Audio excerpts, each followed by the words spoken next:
Buenas, bienvenidos a un nuevo episodio de Tacito.com. Continuamos con el curso sobre Final Cut Pro X, pero vamos a empezar a hacer un ligero cambio. He recibido, por fin, los libros Apple Training Series de Final Cut X y de Motion 5, con lo cual vamos a concatenar este curso, es decir, los 3 episodios que ya hemos dado, con la información y con el guión, más que la información, que nos dan estos libros de Apple Training Series, para que aquellos que, además de aprender a utilizar Final Cut Pro X, queráis presentaros pues algún examen de certificación de Apple, pues tengáis un pequeño guión, sin la necesidad de compraros el libro, aunque os lo aconsejo, que os lo compréis además, tengáis un pequeño guión para que podáis realizar ese examen y, hombre, el aprobado no se garantiza, pero bueno, por lo menos vamos a salir de aquí aprendiendo un poquito de Final Cut. Esperemos que un poquito, bastante. Bueno, también a este respecto, si recordáis, si habéis visto los episodios anteriores sobre Final Cut Pro 7, o bueno, 7 no 6, los que había hecho el curso anterior le llamaba Apple Training Series. Y de hecho ponía, en el título de los episodios ponía APTS, Apple Pro Training Series. Pero en este caso vamos a cambiarlo porque mi idea, la intención que yo tengo es que estos cursos también se vendan en la App Store. Con lo cual, igual si le pongo la APTS de Apple Pro Training Series, Apple me va a decir que va a ser que no. Entonces vamos a evitar ese lío y vamos a cambiar el nombre. Pues no sé si poner un tacito Training Series y poner solo Training Series o poner curso a secas. Pero bueno, eso no va a influir en la calidad del curso, así que vamos a comenzar ya con este cuarto episodio. En episodios anteriores lo que hicimos ha sido importar vídeo, ver un poquito la interfaz, pero muy poquito, e importar el vídeo de nuestras videocámaras, mini DV, HD, disco duro, etc. Hoy ya vamos a empezar a trabajar un poquito con los eventos de Final Cut Pro X. Bien, para ello no vamos a liarnos más y vamos a abrir Final Cut X. Lo tenemos aquí. Bien, y lo primero que vamos a ver va a ser un poquito la interfaz. La interfaz ya la hemos visto un poco, nos queda por ver las herramientas que tenemos aquí. Bueno, todas las herramientas, esta barra de herramientas, pero las vamos a ir viendo a medida que transcurra el curso, a medida que las vayamos utilizando realmente. Pero lo que vamos a ver es cómo personalizar hoy un poquito pues nuestra interfaz de usuario, es decir, cómo vamos a utilizar nosotros Final Cut. Lógicamente eso es algo muy personal, cada uno va a tener sus preferencias a la hora de configurar Final Cut para trabajar más cómodamente. Va a depender si tenéis una pantalla, si tenéis dos, si queréis trabajar con una y la otra dejarla para otras cosas. Hay muchísimas posibilidades. A ese respecto tenemos un menú, el menú ventana, que nos va a permitir configurar de cierta manera lo que mostrar y lo que no mostrar en Final Cut X. Si os fijáis, tenemos lo de mostrar librería de proyectos. En este caso estamos viendo un proyecto concreto. Tenemos un atajo de teclado. Si os fijáis, al lado de cada uno tenemos un atajo de teclado. En este caso, Command 0 nos muestra la librería de proyectos. También tenemos la librería de eventos. Podemos ocultarla o mostrarla. En este caso está oculta. Lo podemos hacer con el atajo de teclado o también tenemos este botón que nos va a permitir ocultar y mostrar la librería de eventos. Bien, este botón exactamente igual. Nos muestra el proyecto con el que estamos trabajando o la librería de proyectos. Bien, ya veremos un poquito también cómo trabajar con estas herramientas. Bien, además en el menú ventana tenemos una opción que a mí personalmente me gusta mucho, pero porque dispongo de una pantalla secundaria, que es la de mostrar el visor en mi pantalla secundaria. Es decir, yo puedo mostrar este visor a pantalla completa en mi pantalla secundaria y trabajar de un modo más cómodo con los eventos en mi pantalla primaria. Yo generalmente es la forma con la que trabajo. Le doy mostrar visor en pantalla secundaria y de ese modo me queda mucho más espacio para trabajar con mis eventos en la pantalla primaria y tengo el visor a pantalla completa en la pantalla secundaria. Bien, además de mostrarlo de este modo, es decir, el visor en la pantalla secundaria y los eventos en la primaria, podemos hacerlo al revés. El visor en la primaria y los eventos en la secundaria. Hacemos aquí, hacemos clic en ventana y le damos mostrar eventos en pantalla secundaria. De ese modo solo se me muestra el visor en la pantalla primaria y tengo toda una pantalla entera para trabajar con los eventos. Además, esta interfaz es totalmente configurable. Yo puedo ampliar, hago clic aquí, arrastro y así de ese modo amplío la superficie para el visor y reduzco un poco la de la línea de tiempo, que en este caso la puedo navegar y en este caso no me molestaría porque solo tengo un clip en la línea de tiempo. Si tuviera pues bastantes, uno encima de otro, pues podría ser bastante incómodo de trabajar, pero bueno, no es el caso. Personalmente prefiero la primera opción porque me da sitio para trabajar con los eventos de un modo cómodo. Además puedo trabajar en mi línea de tiempo de un modo también bastante cómodo y me permite tener el visor a pantalla completa para ver concretamente cómo está quedando ese vídeo. Bien, además de reducir el espacio para la línea de tiempo, también podría ampliarlo. Yo puedo hacer así y darle mucho más espacio a la línea de tiempo, en este caso, reduciendo el espacio para el visor o reduciendo el espacio para los eventos, como vosotros queráis. Bien, y de este modo, si os fijáis, es como quedaría el mostrar los eventos en la pantalla secundaria. Me permitiría trabajar muy cómodamente con estos eventos. En este caso no tengo mucha cantidad de eventos, pero si tuviera mucho material, digamos que sería mucho más fácil manejarlo de este modo a pantalla completa que en un espacio más reducido como teníamos. Bien, y una vez que hemos acabado de configurar o desconfigurar o nos hemos equivocado o queremos volver a la interfaz que tenía por defecto Final Cut Pro X, nos podemos ir a menú ventana de nuevo y Revert to Original Layout. Directamente nos muestra la interfaz como la tenía por defecto. Bien, además de personalizar la interfaz de Final Cut Pro X, también vamos a poder personalizar la forma en la que nosotros interactuamos con Final Cut Pro X. ¿A qué me refiero con interactuar? Pues básicamente la forma en que queremos que se nos organicen los eventos, en la forma en la que queremos ver los eventos y en la forma en la que queremos trabajar con ellos. Por ejemplo, en este caso, bueno, vamos a ampliar un poquito, porque a mí personalmente me gusta un poquito más grande. Y si os fijáis en la librería de eventos, en este caso lo que nos muestra son nuestros discos duros. Y los que tienen una flechita indica que dentro de esos discos duros hay algún evento de Final Cut Pro X. Entonces, la primera división que nos hace Final Cut Pro X de nuestros eventos es por disco. Tal como viene por defecto, nos divide los eventos por disco. Nos muestra los eventos que tenemos dentro de cada disco y además nos los divide por año. Por ejemplo, los eventos que tengamos del 2005 estarán aquí, los eventos del 2007 dentro de esta sección, los del 2009 dentro de esta y los del 2011 dentro de esta. Bien, y exactamente igual, por ejemplo, dentro del disco del Mac Pro. En este caso solo tenemos del año 2011. Si nosotros abrimos, nos muestra los eventos que han sido creados en el 2011. Vamos a trabajar en principio con el disco duro media. Abrimos el 2011, por ejemplo, y si os fijáis tenemos 4 eventos. Vamos a seleccionar este. Antes de trabajar con este evento propiamente, tenemos en este menú de aquí, esta ruedita de configuración, nos va a permitir modificar esta visualización. Por defecto nos dice que está agrupando los eventos por disco. Si lo desactivamos, pues directamente desaparecerá esa división por disco. Solo nos los va a dividir por año en este caso. Bien, a mí personalmente me gusta más esta división. No me interesa saber en principio en qué disco está cada evento, porque salvo en este caso que yo he puesto varios eventos en el disco del Mac Pro para que viera esta diferenciación, yo normalmente trabajo con todos los eventos dentro del mismo disco. Después tenemos lo de agrupar eventos por fecha. Nos dice que podemos desactivar esa agrupación por fecha. No os lo recomiendo porque realmente la organización después sería bastante más caótica. Vamos a desactivar y si os fijáis, sí, algunos tienen fecha, otros no, pero bueno, a mí personalmente me gusta que esté dividido por fecha. Entonces vamos a activarla de nuevo, pero si os fijáis aquí abajo tenemos agrupar eventos por año y mes. En este caso, seleccionamos, hacemos clic y si os fijáis en este caso tenemos, pues dentro del 2011 tenemos eventos en octubre, eventos en septiembre y eventos en julio. Dentro del 2009 tenemos en noviembre y en agosto. 2007 solo tenemos en diciembre. Bien, otra opción interesante que tenemos es la de mostrar el rango de fechas. ¿A qué se refiere con mostrar el rango de fechas? Pues básicamente nosotros no siempre grabamos un evento completo en un solo día. Yo, por ejemplo, ese que vemos de Asturias en el 2007 ha sido grabado en varios días. Entonces, por si me interesa encontrar un vídeo dentro de un rango de fechas, al mostrar ese rango de fechas me lo pone más fácil. Si os fijáis, este de Asturias 2007 está grabado del 6 del 12 del 2007 al 9 del 12 del 2007. También, si os fijáis, es una organización un poco americana. Nos pone en segundo puesto la fecha de inicio de grabación, es decir, cuándo se ha grabado el primer clip, y a la izquierda, es decir, como si fuera el principio para nosotros, la fecha en la que ha sido grabado el último clip. Pero bueno, todos a acostumbrarse. Bien, después tenemos la organización. En este caso lo tenemos por defecto puesto como que el más reciente esté arriba, está organizado por el más reciente. Si lo desactivamos, pues directamente tenemos al revés, tenemos el más lejano arriba. Vamos a volver a activarlo.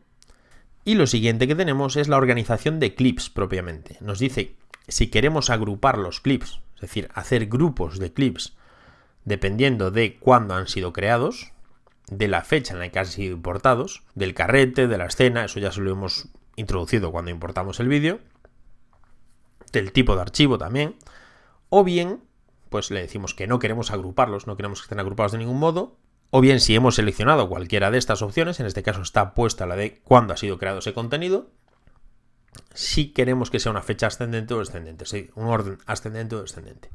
Vamos a ver, en este caso vamos a reducirlo un poquito. Si os fijáis, tenemos vídeos. Vamos a ir arriba de todo. Y en este caso está puesto en un orden descendente, si no me equivoco. Bien, descendente. Lo vamos a poner para ascendente. Entonces primero nos va a mostrar un grupo de clips, de 199 clips que han sido grabados el 6 del 12. Lo cerramos. Otro grupo de clips que ha sido grabado el 7 del 12. Otro que ha sido grabado el 8 del 12. Y otro el 9 del 12. De ese modo tenemos 4 grupos de clips. Yo también puedo evitar esa agrupación. Le doy a no agrupar y directamente me mostraría todos los clips. Dentro de esos clips yo puedo ordenarlos también. Puedo ordenarlos por la fecha de creación.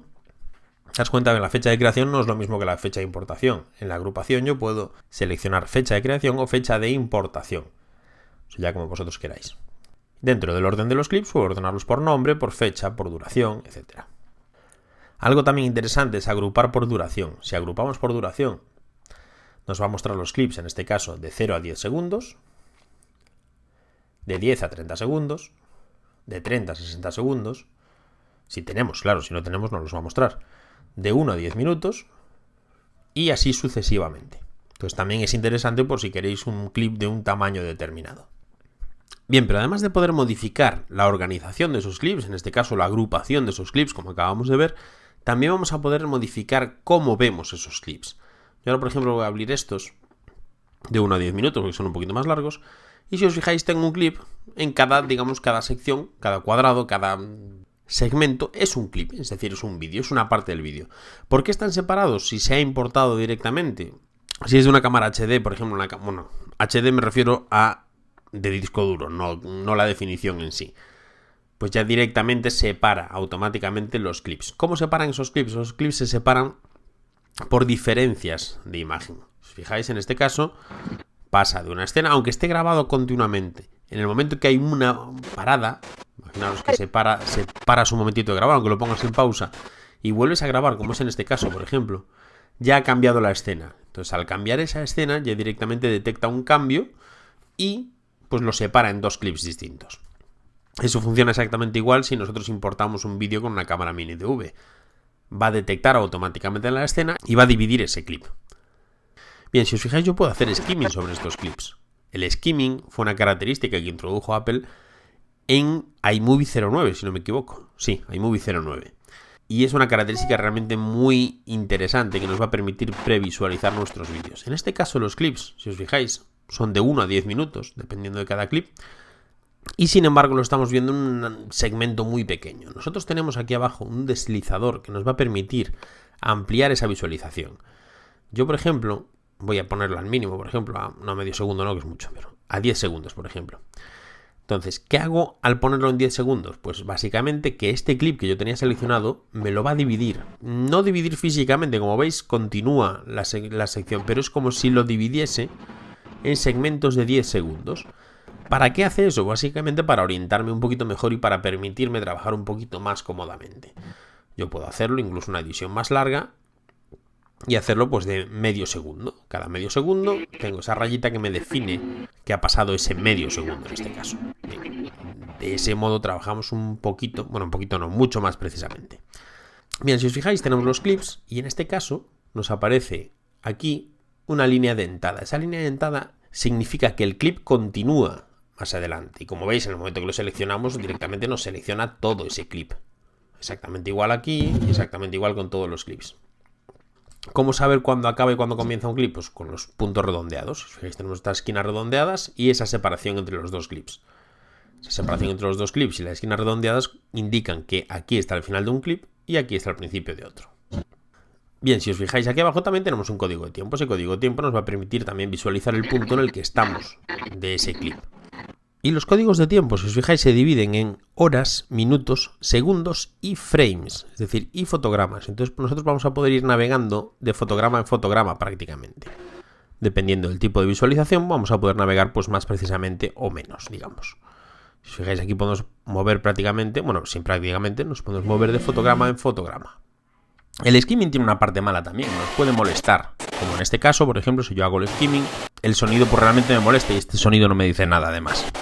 Entonces, haciendo clic en este botón, desactivo el audio de ese skimming. Me permite seguir realizando el skimming, pero no me muestra el audio. También puedo desactivar totalmente el skimming haciendo clic en este botón. Bien, eso ya como vosotros queráis. En este caso vamos a desactivar el audio para que no nos moleste más. Bien, y además de estas opciones de visualización que ya hemos visto de ampliar o reducir los clips en sí, tenemos este botón que cuando hacemos clic nos va a permitir cambiar la apariencia del clip. Nos va a permitir ampliar el clip, es decir, hacerlos más grandes para trabajar mejor con ellos, o más pequeños. Y además nos va a permitir ocultar las ondas de audio, para así trabajar solo con el vídeo. Si no nos interesa ver las ondas de audio físicamente dentro de nuestros eventos, pues directamente lo desactivamos y ya tenemos todo el vídeo. De ese modo podemos ampliar un poquito más la altura del clip, por ejemplo, y trabajaríamos un poquito más cómodamente. Bien, nosotros tenemos otro tipo de visualización para poder trabajar. Tenemos esta, que es la que estamos utilizando actualmente, y tenemos otra con una lista. ¿Qué novedad? Bueno, ¿qué diferencia entre una y otra? Pues que aquí nos muestran la lista de los clips, una lista normal, con la duración, con el inicio, con el fin, y nos va a permitir trabajar exclusivamente con ese clip. Es decir, de ese modo, si os fijáis, no tenemos ninguna interferencia de otro clip. Directamente solo vamos a trabajar con uno. Bien, una vez que hemos personalizado la visualización de nuestra librería de eventos y de nuestros eventos en sí, vamos a proceder con la biblioteca de proyectos y con los proyectos.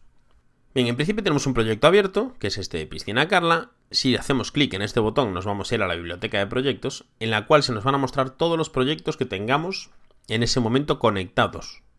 ¿A qué me refiero con conectados? Pues al igual que arriba, por defecto, bueno, en este caso no es solo por defecto, en este caso no lo podemos cambiar ese comportamiento, los proyectos están divididos por discos. Es decir, yo en este caso, si tengo conectado X discos, pues me va a detectar si hay proyectos en todos esos discos. En este caso, si os fijáis, tenemos el disco duro media que tiene 4 proyectos. Lo abrimos y tenemos los 4 proyectos. El de la piscina que estamos utilizando, uno vacío y después 2 que ya he utilizado anteriormente. Bien, como os decía, en este caso no podemos variar la organización que tenemos. Es decir, no podemos ordenar estos proyectos pues por fecha, por duración, como hemos hecho con los eventos. Sin embargo, sí que vamos a poder crear carpetas para poder, digamos que, organizarlos mejor. Vamos a ver, yo ahora, por ejemplo, voy a crear un nuevo evento. Crear nuevo evento, Command N, y le voy a poner de vacaciones. Voy a poner como evento por defecto, pues por ejemplo, este de Arbo, lo cual no implica que solo pueda arrastrar clips de ese evento, sino que digamos que va a utilizar ese evento como referencia. Le pongo las propiedades en automático, basadas en el primer clip, y las propiedades de audio exactamente igual con las automáticas. Ya veremos cómo utilizar las opciones personalizadas tanto de audio como de vídeo a la hora de crear nuestros proyectos. Le damos a OK y ya directamente nos abre ese proyecto. Si os fijáis, en la línea de tiempo tenemos un controlador, tenemos unos cursores que nos van a permitir ir navegando entre unos proyectos y otros. Bien, nos vamos nuevamente a nuestra librería de proyectos y ahora lo que vamos a hacer es crear una carpeta. Vamos a crear una carpeta para poner los vídeos de vacaciones, de periodos estivales, digamos, y otro pues para, por ejemplo, Carla, en este caso. Tengo seleccionado el disco duro media, podría seleccionar un proyecto sin ningún tipo de problema, pero bueno, ya lo tengo seleccionado aquí. Hago clic en el botón de carpeta y esa nueva carpeta le vamos a poner nombre de Relax. Vale, entonces dentro de esa carpeta Relax vamos a poder arrastrar el proyecto. Y ahora voy a crear una segunda carpeta. Daros cuenta de una cosa, si yo tengo seleccionada, por ejemplo, como en este caso tengo seleccionada esta carpeta, al darle a crear nueva carpeta con el atajo de teclado, por ejemplo, Command mayúsculas N o con el botón, directamente me va a crear una subcarpeta. Me va a crear una subcarpeta de esa carpeta. Vamos a poner, por ejemplo, que vamos a cambiar el nombre. Vale. Y ahora lo que tendría que hacer sería arrastrarla fuera. Tendría que arrastrarla fuera al disco duro en el cual la quiero ubicar. Selecciono aquí y ya la tenemos aquí. Entonces, ahora voy a seleccionar este proyecto y lo arrastro directamente a esta carpeta. Lo suelto y queda dentro de la carpeta de Carla. Vacaciones, pues exactamente igual. El de IO, por ejemplo, lo voy a arrastrar a Relax. El de vacaciones también lo voy a arrastrar a Relax. Y para el de Brico y Mac, por ejemplo, voy a crear una nueva carpeta. Vale. Cerramos estas carpetas para tener más espacio.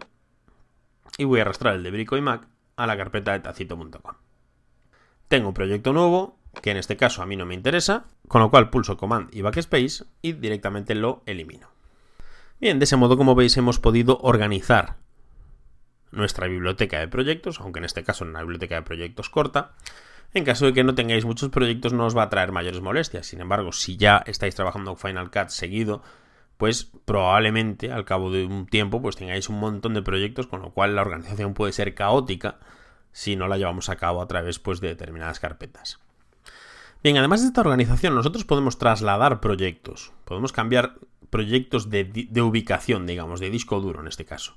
Yo podría seleccionar este evento y arrastrarlo pues al disco duro Mac Pro. Me sale un nuevo menú en el cual me va a preguntar si quiero duplicarlo dentro de ese disco duro en Mac Pro, si quiero duplicar el proyecto y los eventos de referencia también en ese disco, o si quiero duplicar el proyecto y solo los clips que esté utilizando. Es decir, imaginaros que nosotros en un proyecto pues no tenemos por qué utilizar todos los clips del evento. Vamos a utilizar pues determinada parte. Entonces pues solo importaría esa parte. Entonces solo duplicaría esa parte utilizada. Nos pregunta si queremos incluir los archivos de renderizado. Y le daríamos que sí. Le daríamos a OK y directamente nos lo duplicaría. No nos eliminaría el que tenemos en el disco duro media, sino que nos lo duplicaría en ese disco.